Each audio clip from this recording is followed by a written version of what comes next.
Senator Ludlam. Thanks, Mr Acting Deputy President. It gives me no pleasure to rise to speak on these bills tonight. That, in fact, what we're seeing here put once again to this chamber is a proposal to swing a wrecking ball through the Clean Energy Act and quite deliberately and systematically bankrupt the renewable energy industry. A short time ago, there was a brief altercation in the chamber when Senator Back was speaking. I've got a lot of time for Senator Back. I don't assume him to be a stupid person, and I also don't assume that he wants for his kids or grandkids to inherit the kind of world that we seem to be plunging towards. But nonetheless, we did see in brief debate and interjections in the chamber a really important microcosm of the way that the climate change debate has been conducted in this country. Senator Back pointed out quite correctly just one small example of the way that this argument gets conducted. He pointed out quite correctly that sea ice around Antarctica is increasing and has been increasing for some time, as though that then gives us carte blanche to either disregard the work of the majority of the world's climate scientists or to throw, I guess, some confusion, and perhaps I suspect it is actually genuine confusion on the part of Senator Back, as to the fact that if the planet is warming on average, how on earth could sea ice be expanding around Antarctica? And for me, very, very basic research shows exactly why this argument has become so confused and why the work of climate scientists is so easy to abuse for political ends or on the basis of genuine confusion. Yes, sea ice around Antarctica is expanding. One of the reasons for that is that the land ice, the perched ice, the huge volumes of ice perched above sea level, is sliding into the sea at an extraordinary rate that is changing the salinity balance of the Southern Ocean, which is causing more winter sea ice. And the fact is the West Antarctic ice sheet is coming apart at the seams. Since 1992, and as far as I'm aware, this is not disputed in the climate sceptic or denier literature, this is just a straightforward fact. Since 1992, the Antarctic continent has lost 1,350 billion tonnes of ice. To put that into perspective, that's 1,350 cubic kilometres of ice that is slid into the sea. It averages about 70 cubic kilometres of ice a year. Now, what is happening in Antarctica is unambiguously the signs of a warming planet. The poles are obviously warming much more rapidly than the tropics.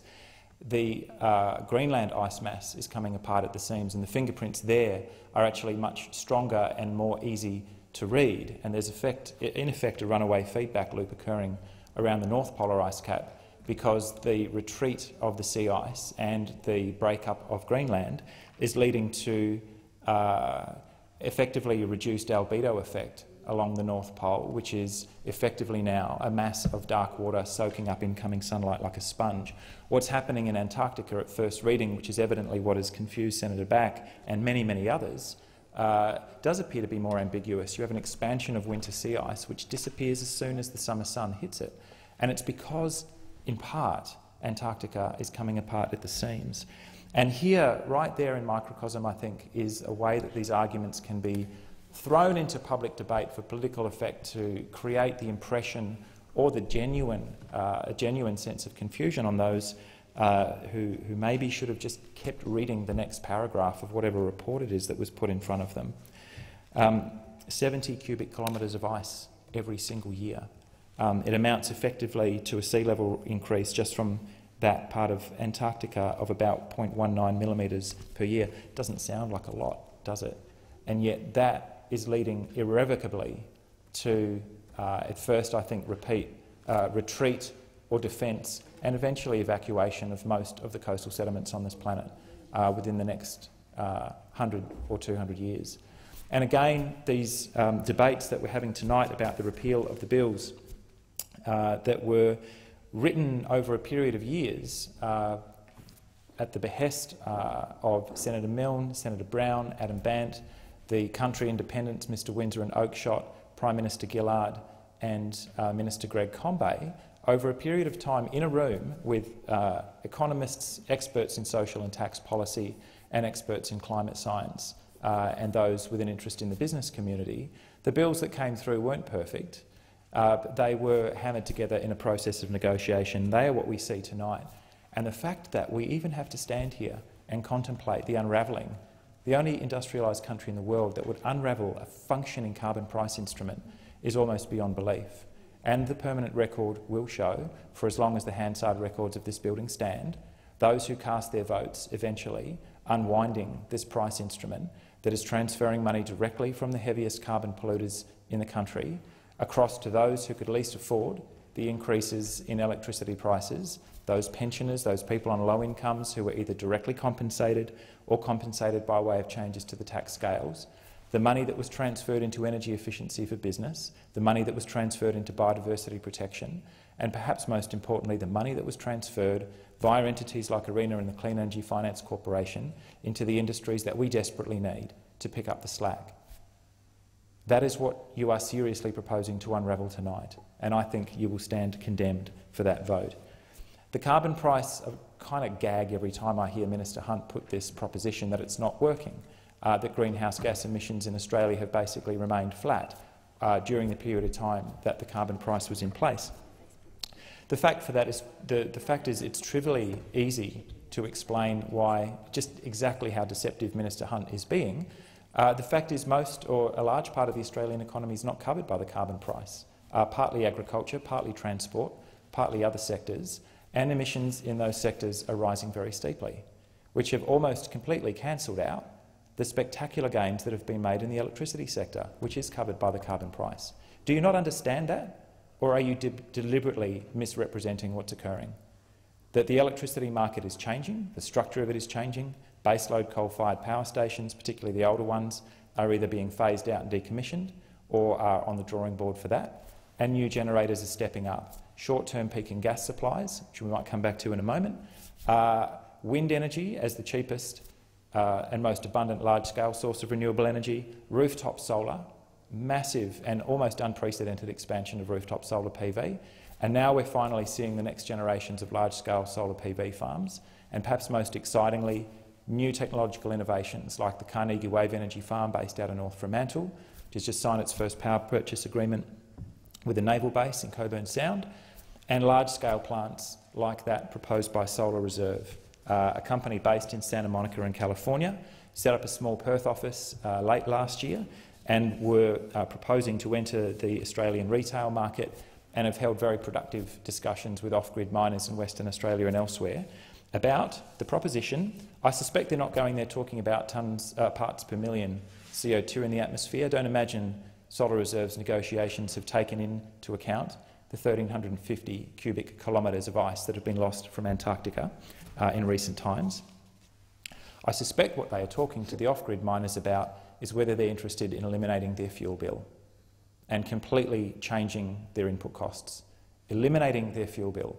You can run off-grid mines on sunlight these days, colleagues. It changes everything. And so a big, slow clap to the mining lobbyists who chased this company out of Australia. Unbelievable. The mining lobbyists who effectively are attempting to drive out of business through legislative initiatives such as this one we're debating tonight, to drive these investors out of Australia, the very people who they are negotiating with some of their member corporations about eliminating their fuel bill and just effectively taking their fuel costs off the budget and off the balance sheet. And in exchange, you get a solar asset, which is worth something. That is the scale of the stupidity in play around these bills, that the penny has finally dropped, even in the mining community, that the solar industry can help eliminate one of your largest input costs. And so guess what's happening to Solar Reserve? No doubt many on this side of the chamber and on the crossbenches would be aware that Four Corners recently featured this company, Solar Reserve. They've just commissioned a plant in Nevada, 110 megawatt baseload or better than baseload solar thermal plant in the high country of Nevada. That has been designed and built to cater for the peak energy electricity demand of Las Vegas. The peak demand of Las Vegas occurs at 8 o'clock at night. And so they've done something slightly counterintuitive, which is built a 110 megawatt solar thermal plant. That company recently established in Australia. Yes, they're talking to the off-grid miners about eliminating some of the most expensive distillate and gas prices anywhere in the world, because you're trucking fuel sources for large-scale mines and mills out to these remote sites.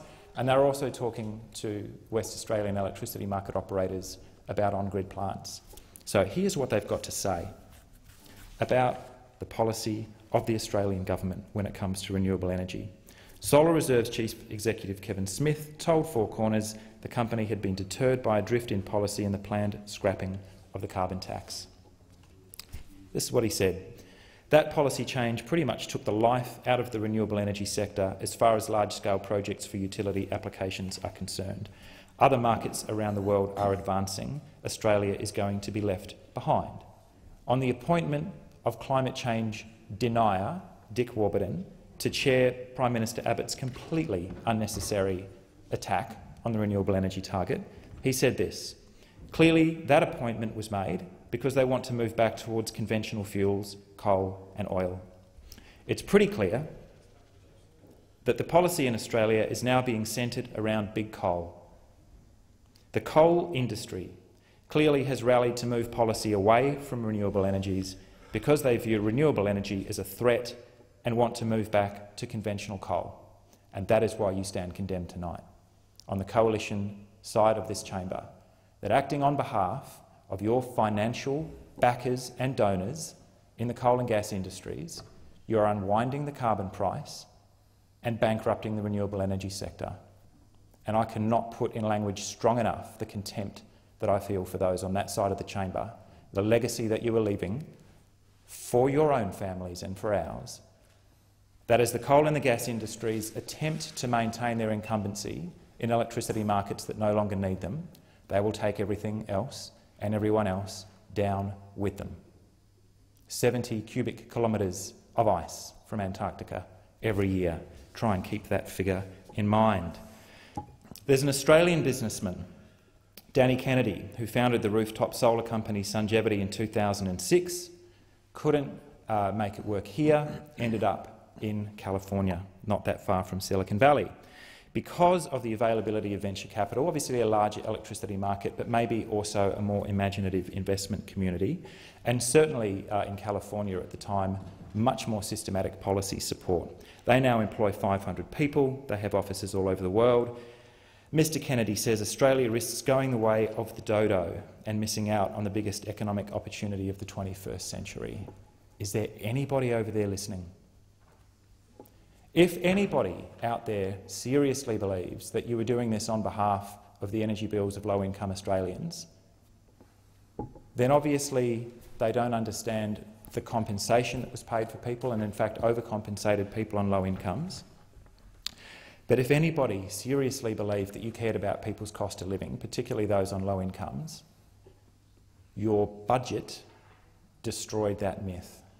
Because of the damage that you've done, the deliberate damage that you've done, quite carelessly, to people's cost of living, shatters that shallow line of argument that you ran so successfully last September in the federal election and so spectacularly unsuccessfully in the West Australian by-election this April. Mr Kennedy says, "We get stuck in Quarry Australia mentality for the 20th century, while the rest of the world is phasing out coal and trying to move towards these new industries and creating whole new ways of doing business and jobs which Australians may never benefit from, because you are driving them offshore." Not accidentally, not through careless policy, not incidentally on the way to some greater or more noble cause, deliberately. You're bankrupting them because they are threatening the business model of the coal and gas generators. There's nothing more or less complicated or sophisticated than that.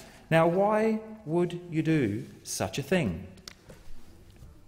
It's hard to believe, given the scale of what's occurring, but I guess if you were either confused or ignorant or in basic denial, which is, I guess, understandable from a certain point of view, about what is happening to our climate all around us, then you might be able to sustain the argument that on a sheer commercial basis, and not through application of ideology at all, and I'm not one who thinks that those on the other side of the chamber are ideologically motivated, although it does actually give me lulls when I'm told that the implementation of a carbon price, a floating market instrument, was some sort of Marxist conspiracy. That's pretty funny.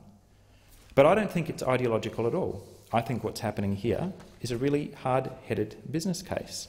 It's a real basic investment decision. We had a look at who pays the carbon price. The largest polluters in Australia, about 370 entities. 18 of the largest 60 emitters, about 30%, are donors to the coalition. They pay for your election campaigns. They bought your TV ads. They wrote your damn slogans for you. Came to about $2.5 million since 1998. 305,000 from Woodside, pretty big business in my home state of WA. They also had the highest liability outside the electricity sector to the carbon price, just under $172 million. BHP, 135 grand. Rio Tinto, 20 grand since 1998. Both companies with substantial carbon price liabilities made a sensible business decision with extraordinary return on investment. You are a disgrace. $878,000 from Santos, $250,000 from Adelaide Brighton, $10,000 from One Steel. Should I go on? I think I've probably made the point abundantly. That's why I don't think that ideology is underway at all here. Your financial backers and those that write your slogans and pay for your TV ads see a threat to their business model, see how radically their assets have been stranded by an electricity network that simply cannot afford you anymore, seen a threat coming and took control of a political executive, not this parliament thankfully, but the executive, took control of the Abbott executive and wrote your energy policy for you. Scrap the tax, the toxic carbon tax, the one that was going to wipe Whyalla off the map, the one that was going to be such a catastrophe for the economy that continued growing on trend or slightly above after it was introduced. You made it up, and that's why the line started ringing very hollow and completely and spectacularly failed the Liberal and National parties. And the first electoral opportunity to test the truth of the lies and the claims that you made in the run-up to the September election last year. The WA by-election was the first opportunity, and your vote collapsed by another 5%.